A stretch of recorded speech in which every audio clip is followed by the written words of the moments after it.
जंतर मंतर पर जो प्रोटेस्ट किया जा रहा है छात्रों का और सीजेपी पार्टी के द्वारा धर्मेंद्र प्रधान जो शिक्षा मंत्री हैं उनके इस्तीफे की मांग की जा रही है। तमाम लोग समर्थन में यहाँ पहुँच रहे हैं और ऐसे ही एक शख्स मेरे साथ मौजूद हैं जो जंतर मंतर पर पहुँचे। तमाम सोशल मीडिया पर इनकी वीडियोस वायरल हैं। यहाँ पर ये खुल के बेबाकी से अपनी बात रख रहे हैं।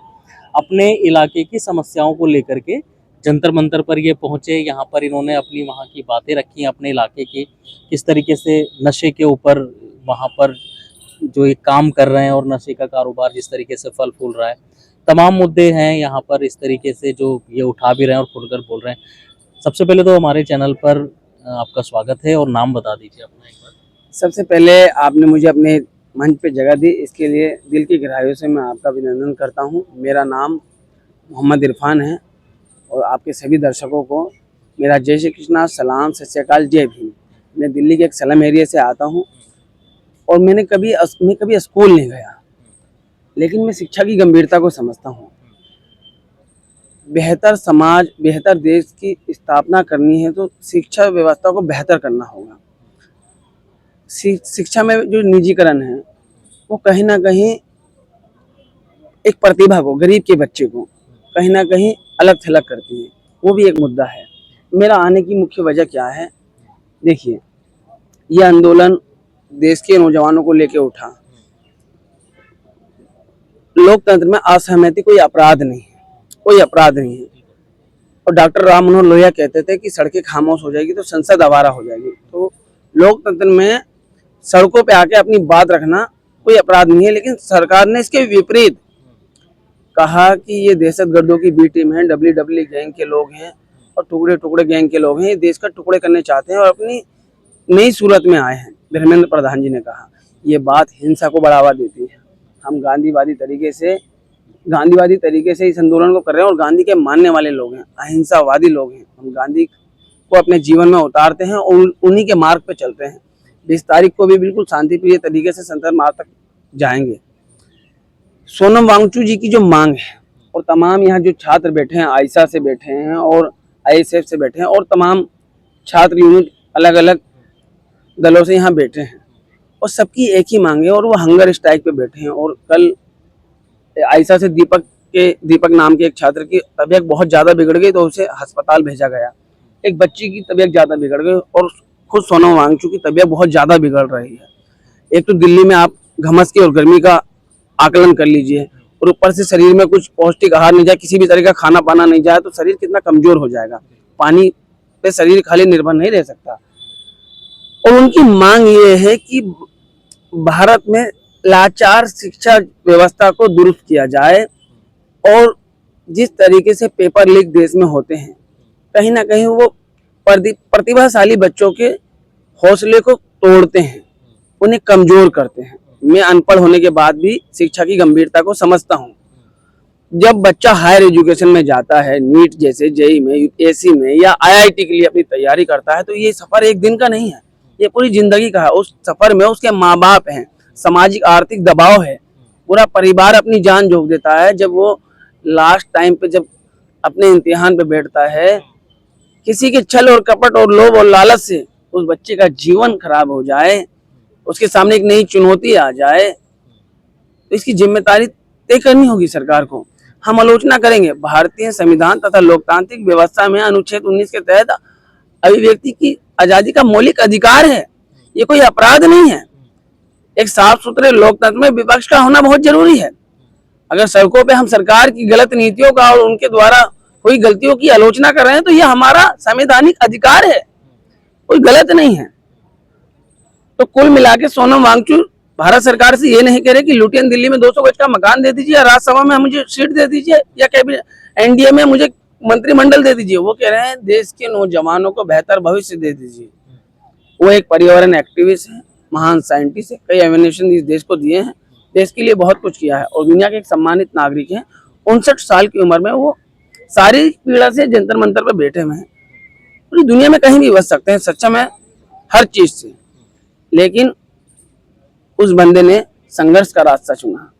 तो हम उस बंदे की इस लड़ाई का साथ देने के लिए जंतर मंतर पे मौजूद हैं और आपके सभी दर्शकों से कह रहे हैं कि आ नहीं सकते हैं तो सोशल मीडिया पे आपके माध्यम से जैसी भी वीडियो आती है उसको कमेंट करें, लाइक करें, शेयर करें, जो इस आवाज को ज्यादा लोगों तक पहुंचाया जा सके, ज्यादा लोगों को जोड़ा जा सके, देश में व्यवस्था में फैले अंधेरे को छांटा जा सके।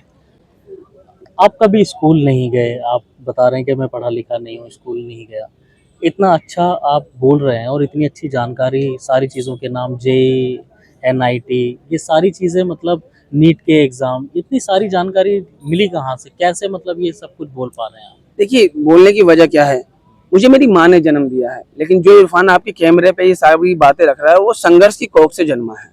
ये बहुत बड़ा डायलॉग लग रहा होगा आपको, लेकिन हकीकत में हम जैसे अनपढ़ गंवार जाहिल लोग जब व्यवस्था से बेहतर तरीके से सवाल करने लग जाते हैं तो ये सफर एक दिन का नहीं होता और ये घर में बैठे मखमल गद्दे पे नहीं मिलता या एयर कंडीशन रूम में नहीं मिलता। ये संघर्ष के मार्ग पे हमें ये जीवन मिला है। तो मैं बार बार कहता हूँ, ये जो इरफान आपके कैमरे पे बेबाकी से देश की सरकार से सवाल करता है, ये इरफान संघर्ष की कोख से जन्मा हुआ है सर। कब से आ रहे हैं आप यहाँ पर? लगातार आ रहा हूँ सर। लगातार आ रहे हैं, क्या कुछ देख रहे हैं यहाँ पर? और जैसे प्रोटेस्ट चल ही रहा है लगातार 17 दिन से, मतलब आज 17वां दिन है, हो गए नहीं भूख हड़ताल, हंगर स्ट्राइक, प्रदर्शन का तो 20-22 दिन होने जा रहे हैं, 25 से है ना, पूरा महीना ही धीरे धीरे वो हो जाएगा। अब 20 तारीख को ये लोग संसद का घेराव करेंगे, आप भी शामिल रहेंगे, क्या लग रहा है कि ये सही कदम है इनका?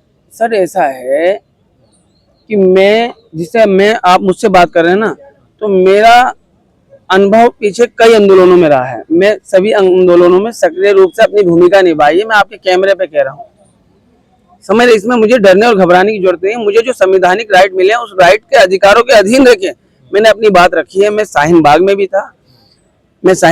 था, मैं अन्ना आंदोलन में भी था, मैं कृषि आंदोलन में भी था, मैं सभी नागरिक आंदोलनों में रहा है और मैंने आंदोलनों के पैटर्न को देखा है।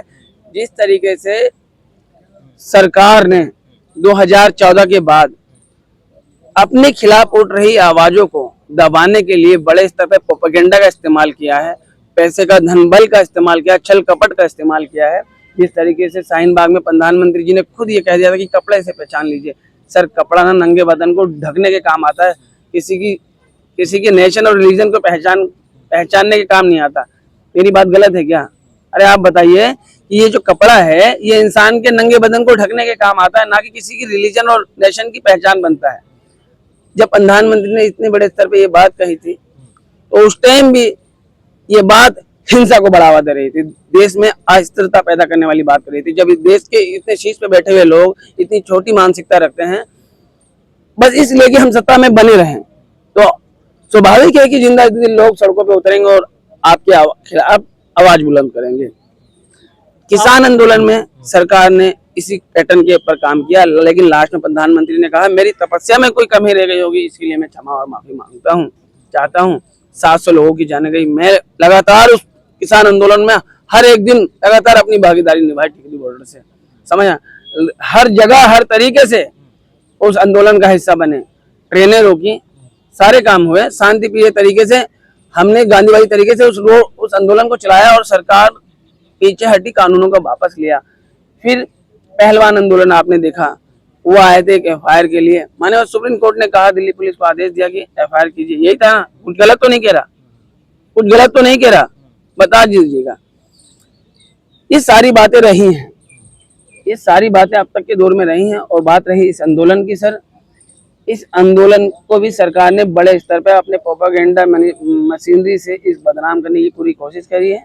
और यह आंदोलन करना एक संवैधानिक राइट है और सरकार सुने ना सुने, हम सरकार तक अपनी बात पहुंचाने में कामयाब होंगे। बात रही 20 तारीख की, ऐसा लग रहा है कि प्रधानमंत्री हमसे 3-4 किलोमीटर दूर है और शायद आवाज सुन नहीं पा रहे, तो उनके नजदीक जाके कहेंगे, हो गुरु, तकलीफ में है, पीड़ा में है, जरा सुनिए ना।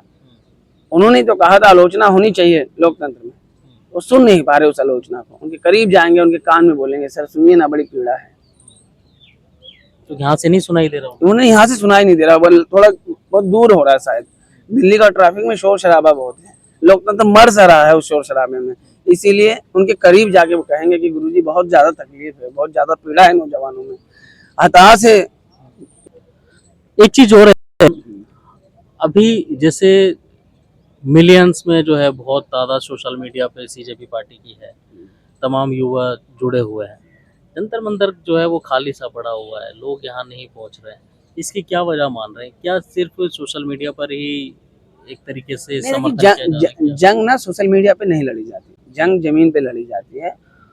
और जब आंदोलन लगातार दिन प्रतिदिन लंबा चलता है तो जाहिर सी बात है कि संख्या बल है ना थोड़ा घटता है, क्योंकि इस भाग दौड़ भरी जिंदगी में सबको अपनी जिंदगी के जुड़े कई काम होते हैं, वो एक दिन दो दिन रुक सकता है।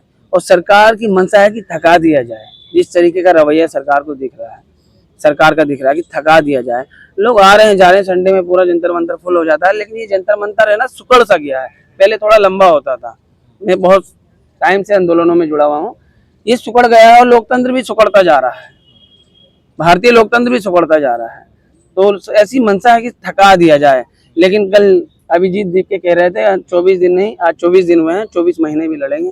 देखो आगे क्या रणनीति बनाते हैं, क्योंकि ऑर्गेनाइजर तो वही हैं, रणनीतिकार वही हैं, हम तो सिर्फ उनकी आवाज में आवाज मिला सकते हैं, उन्हें बल दे सकते हैं। क्या लग रहा है आपको कि इस प्रदर्शन की दशा और दिशा दोनों जो है वो गुमराह हो गई है?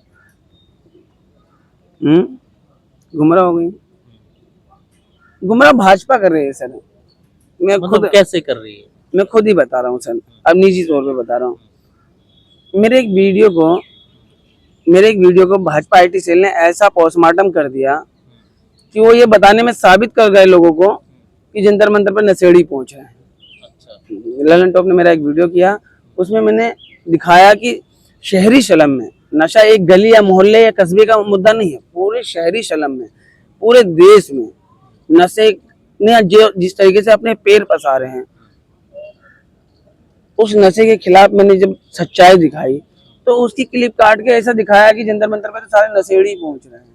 तो सरकार इस आंदोलन को धूमिल करने का प्रयास भी कर रही है सर, अपने स्तर पे, समझ रहे हैं। मैं निजी तौर पर अपनी व्यक्तिगत जीवन से जुड़ी बात बताया कि मेरे वीडियो को इस तरीके से पोस्टमार्टम करके उन्होंने लोगों के सामने पेश किया। अगर मैंने 10 लोगों तक अगर पॉजिटिव बात पहुंचाई तो उन्होंने 20 लोगों तक उसके विपरीत बात पहुंचा दी, समझ रहे हैं, ये बातें हैं।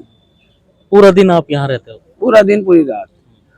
कैसा रहता है मतलब यहाँ का माहौल, और कैसे दिनचर्या रहती है मतलब यहाँ? दिनचर्या रहती है कि सुबह से शाम तक छात्रों के साथ अपनी नारेबाजी करते रहते हैं, लोकतांत्रिक तरीके से अपना विरोध दर्ज कराते रहते हैं, और बस यही रहता है। देखिए कुछ लोगों को लगता नहीं है मौज मस्ती काटने आया है, इस जंतर मंतर के अंदर आके खड़ा होके आधा एक घंटा महसूस करे कि यहाँ मौज मस्ती करना कितना आसान और कितना मुश्किल है। ये मौज मस्ती की जगह नहीं, संघर्ष का पथ है। यहाँ हर पल कब क्या होगा किसे नहीं पता।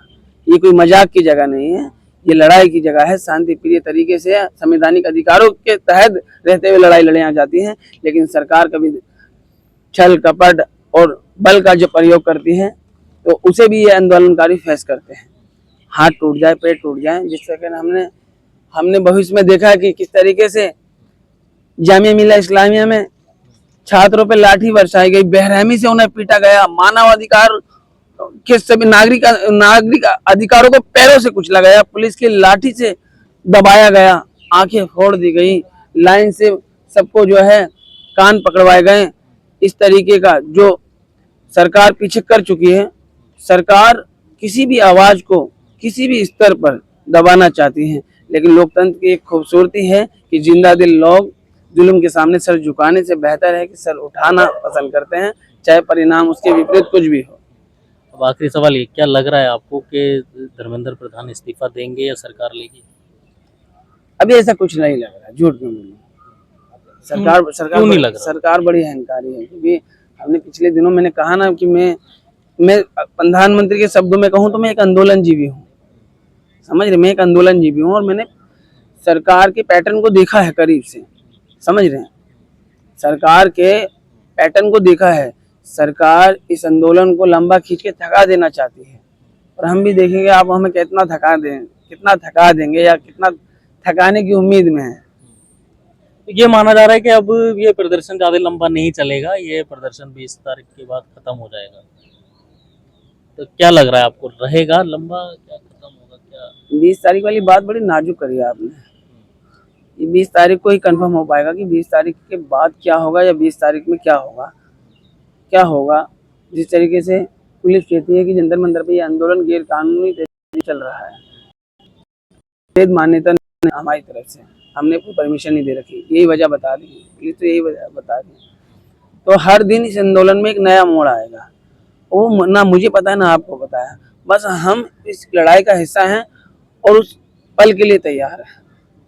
और सर एक बात कहूँ, जब आदमी निराश हो जाता है ना, परेशान हो जाता है और बेबस हो जाता है ना, तो नीरज की पंक्तियाँ याद आती हैं। नीरज बहुत खूब कहते हैं जब इंसान निराश हो जाता है कि सपन जड़े फूल से, मीट चुभे सूल से, लुट गया सिंगार सभी बाग के बबूल से, हम खड़े खड़े बाहर देखते रहे कारवां गुजर गया, गुबार देखते रहे, नींद भी खुली ना थी कि हाय धूप डल गई, नींद भी खुली ना थी कि हाय धूप डल गई, पाँव भी उठे ना था कि जिंदगी फिसल गई, पात पात झड़ गए, साग साग जल गई, चाह तो निकल सकी ना पर उम्र निकल गई। ये सरकार सबको थका देना चाहती है।